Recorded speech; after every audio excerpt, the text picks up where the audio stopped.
ഈ world cup ഉണ്ടല്ലോ നമ്മൾ ഓരോരുത്തർക്കും ജീവിതത്തിൽ ഓരോ പാഠങ്ങളായിട്ട് കൺസിഡർ ചെയ്യും. കാരണം നമ്മൾ എത്രത്തോളം കഷ്ടപ്പെട്ടാലും എത്രത്തോളം സക്സസ് ആയാലും നമ്മുടെ കുറ്റങ്ങൾ കണ്ടുപിടിക്കാൻ നമ്മുടെ ചുറ്റുമുള്ള ആൾക്കാരുണ്ടാവും. നല്ലത് പറയുന്നതിനേക്കാളും കൂടുതലും നമ്മളെക്കുറിച്ച് നന്നല്ലാത്ത പറയാനായിരിക്കും ആൾക്കാർ ഓരോ കാര്യങ്ങൾ പറയും. അപ്പോൾ നമ്മൾ അതൊന്നും മൈൻഡ് ചെയ്യാണ്ട് നമ്മളുടെ ഫോക്കസ് മാത്രം ലക്ഷ്യം വെച്ച് നമ്മുടെ ഗോൾ മാത്രം ലക്ഷ്യം വെച്ച് നമ്മൾ ഫോക്കസ് ചെയ്യുക, അതിന് വേണ്ടി പ്രവർത്തിക്കുക എന്നുള്ളതാണ് അർജൻറ്റീനൻ ടീം കാണിച്ചു തന്നത്. ഈ വേൾഡ് കപ്പിൻ്റെ ഗ്രൂപ്പ് സ്റ്റേജിൻ്റെ അർജൻറ്റീനയുടെ ആദ്യ മാച്ച് തുടങ്ങിയിട്ട് ഇതപ്പം ഫൈനലിൽ എത്തിയിട്ടുണ്ട് അർജൻറ്റീന. ഇപ്പോഴും കരഞ്ഞുകൊണ്ടിരിക്കുകയാണ്. ഈ വേൾഡ് കപ്പ് കഴിഞ്ഞാലും കരയും. കാരണം 2022 വേൾഡ് കപ്പ് അർജൻറ്റീന എടുത്തതിന് ശേഷം തുടങ്ങിയ കരച്ചിലാണ്. സോ ഈ കരച്ചിൽ ഇനി അടുത്തൊരു വേൾഡ് കപ്പ് അർജൻറ്റീന ഫസ്റ്റ് പുറത്താവുന്ന വരെ എന്തായാലും കണ്ടിന്യൂ ആവുമെന്നാണ് എൻ്റെ ഒരു പ്രതീക്ഷ. അപ്പം ഏതൊരു മാച്ച് കഴിഞ്ഞാലും ഒരുപാട് പ്രശ്നങ്ങൾ കുത്തിപ്പൊക്കാറുണ്ട്, കോൺസ്പിറസി കുത്തിപ്പൊക്കാറുണ്ട്. അർജൻറ്റീന ഫിഫ ബോയ്, സ്ക്രിപ്റ്റഡ്, മാങ്ങ ചക്ക എന്നൊക്കെ പറഞ്ഞിട്ട് ആദ്യം ബ്രസീൽ ഫാൻസും ഉണ്ടായിരുന്നു. പക്ഷേ ഇപ്പോൾ ഒരുവിധം ബ്രസീൽ ഫാൻസിന് കുറച്ച് ബോധോദയം വന്നിട്ടുണ്ട്. കാരണം അവർക്ക് പാരമ്പര്യമുണ്ട്. കാരണം അവരുടെ മെയിൻ ഫോഴ്സ് നല്ല നല്ല പ്ലേയേഴ്സ്, പെലയും റൊണാൾഡീനോയും റിവാൾഡോയും അങ്ങനെ കാർലോസും വലിയ വലിയ പ്ലേയേഴ്സ് കളിച്ച് വന്നിട്ടുള്ളതാണ്. അതുപോലെ അർജൻറ്റീനയ്ക്കാണെങ്കിലും മറഡോണ, അങ്ങനെ വലിയ വലിയ പ്ലേയേഴ്സ് ഉണ്ട്. പക്ഷേ ചില ആൾക്കാരുണ്ട്, ചില ടീമുണ്ട്, അതായത് ഈ ഫേക്ക് ഡ്യൂപ്ലിക്കേറ്റ് ഗോഡ്സിൻ്റെ ഒക്കെ കുറേ ആൾക്കാരുണ്ട്. അവർ പറഞ്ഞ് അണ്ണം വന്നതിന് ശേഷമാണ് ഞങ്ങൾ ടീം തന്നെ വന്നതെന്നുള്ള രീതിയിൽ, ആ രാജ്യം തന്നെ അണ്ണം വന്നതിന് ശേഷം ഉണ്ടായെന്നുള്ള രീതിയിലൊക്കെയാണ് മറക്കുന്നത്. സോ അങ്ങനെയുള്ളവരോട് പറഞ്ഞിട്ട് കാര്യമില്ല. കാരണം അവരിത് പറയുന്നത് എന്തിനാണെന്ന് വെച്ച് കഴിഞ്ഞാൽ അണ്ണൻ ഓൾറെഡി ആകാശത്ത് എത്തിയിട്ടുണ്ട്. ഇനി അവിടുന്ന് വേറെ അന്യഗ്രഹത്തിലേക്ക് പോകാതിരിക്കാൻ വേണ്ടി അതിന് ആ ഒരു ഗ്യാപ്പ് കൊടുക്കരുത്. നമ്മൾ മെസ്സി ഫാൻസ് ആണെങ്കിലും അർജൻറ്റീനൻ ഫാൻസ് ആണെങ്കിലും അണ്ണനെ നോക്കിയിട്ട് ഓൾറെഡി ആകാശത്ത് എത്തിച്ചിട്ടുണ്ട്. ഇനി അവിടുന്ന് സ്പേസ് കൊടുത്തു കഴിഞ്ഞാൽ അണ്ണൻ വേറെ ഏതെങ്കിലും പ്ലാനറ്റിലേക്ക് പോകുന്നുള്ളത് കൊണ്ടായിരിക്കാം മേ ബി സ്പേസ് കൊടുക്കാണ്ട് ഇങ്ങനെ ഓരോന്ന് കണ്ടുപിടിച്ചുകൊണ്ടിരിക്കുന്നത്. സോ അവർ മെഴുകിക്കൊണ്ടിരിക്കുന്നുണ്ട്, കരഞ്ഞുകൊണ്ടിരിക്കുന്നുണ്ട്. I don't have any hate towards Cristiano Ronaldo. പക്ഷേ ആറ്റിറ്റ്യൂഡിൻ്റെ കേസിൽ ഭയങ്കര മോശമാണ്. പേഴ്സണലി മീൻസ് എൻ്റെ അഭിപ്രായമാണ് ഞാൻ പറയുന്നത്. ഫാൻസ് എങ്ങനെയാണെന്ന് അറിയില്ല, അവർ അംഗീകരിച്ച് കൊടുക്കില്ല, എന്തെന്നായാലും അംഗീകരിച്ച് കൊടുക്കില്ല, എല്ലാം നമ്മളാണെന്നുള്ളതുകൊണ്ട് ഒലത്തുള്ളൂ. അതാണ് പ്രശ്നം. ഇനി വേറെ പ്രശ്നം, ഇപ്പോൾ ഇന്നിപ്പോൾ വേൾഡ് കപ്പ് ഫൈനലിൽ എത്തിയപ്പോൾ ഇന്നലത്തെ കളി കിടുക്കൻ കളിയായിരുന്നു. സെമി ഫൈനലിൽ ഒരു രക്ഷയില്ലാത്ത കളിയായിരുന്നു. അപ്പം വലിയ പ്രശ്നങ്ങൾ ഉണ്ടാവില്ല എന്നൊക്കെ വിചാരിച്ചപ്പോഴാണ് ഏതോ ഒരുത്തൻ കുത്തിപ്പോക്കി കൊടുത്തിട്ടുണ്ട്.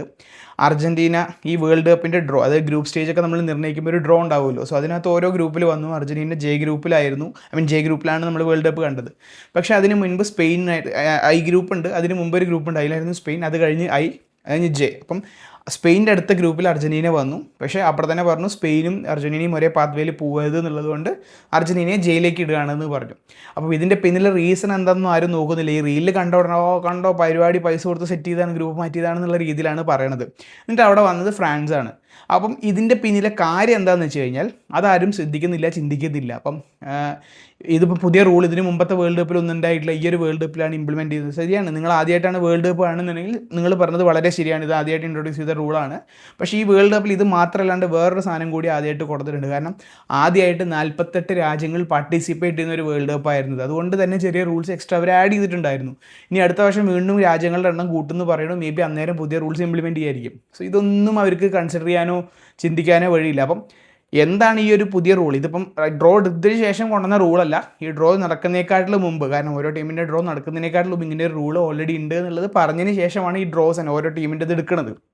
അപ്പം റൂളിനകത്ത് പറയണത് 1, 2, 3, 4 ടോപ്പ് 4 ടീമിൽ 1ാം റാങ്കും 2ാം റാങ്കും തൊട്ടടുത്ത ബ്രാക്കറ്റിൽ വരരുത്. അതുപോലെ തന്നെ 3ാം റാങ്കും 4ാം റാങ്കും തൊട്ടടുത്ത ബ്രാക്കറ്റിൽ വരരുത്. എന്തുകൊണ്ടാണെന്ന് വെച്ചാൽ നിങ്ങളൊന്ന് ആലോചിക്കുക, ഒരു വേൾഡ് കപ്പിൽ മേ ബി ഒരു ഗ്രൂപ്പിൽ അർജൻറ്റീന, ബ്രസീൽ, പോർച്ചുഗൽ, ഫ്രാൻസ് ഒറ്റ ഗ്രൂപ്പിൽ വന്നാൽ അവിടെ ഒരു 2 ടീമേ ജയിക്കുള്ളൂ. അതൊരു കാര്യമില്ലാത്ത കാര്യമാണ്.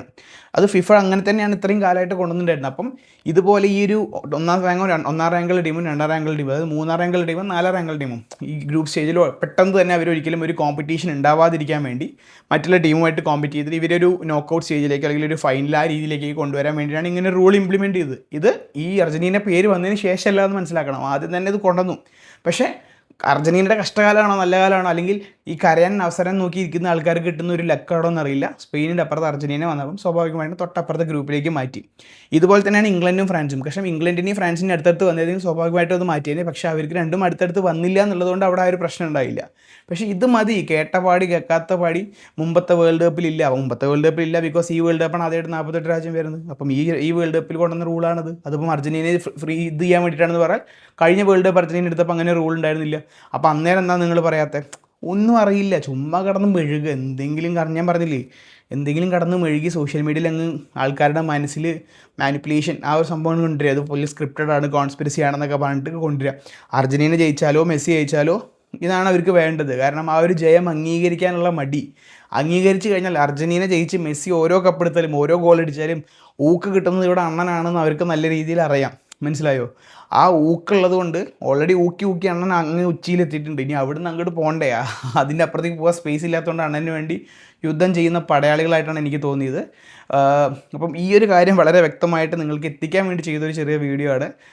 ഞാൻ അർജൻറ്റീനൻ ഫാനാണ്. കുറേ കാലം ഞാൻ ഫുട്ബോൾ കാണാൻ തുടങ്ങിയ കാലം തൊട്ട് അർജൻറ്റീനൻ ഫാൻ തന്നെയാണ്.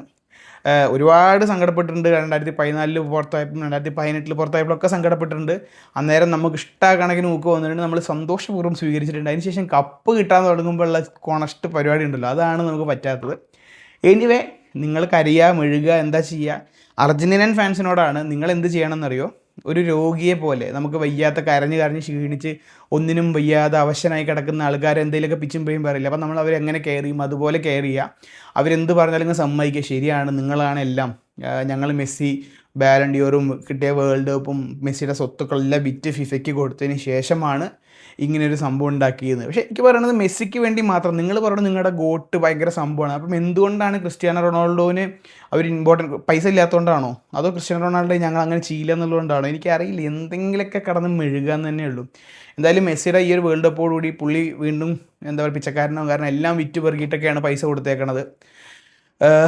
കരഞ്ഞോളൂ, കരഞ്ഞുകൊണ്ടിരിക്കൂ. നമ്മൾ ഫൈനലിലേക്ക് കയറിയിട്ടുണ്ട്. ഫൈനലിൽ എന്താവും എന്നറിയില്ല. നല്ല കിടുക്കൻ കളിയായിരിക്കും സ്പെയിനിൻ്റെ ഒപ്പം. ഇന്നലത്തെ കളിയിൽ ഞാൻ കംബാക്ക് പ്രതീക്ഷിച്ചിട്ടുണ്ടായിരുന്നില്ല. സ്പെയിനിൻ്റെ കളിയിൽ ഞാനൊന്നും പറയുന്നില്ല, കണ്ടറിയാം.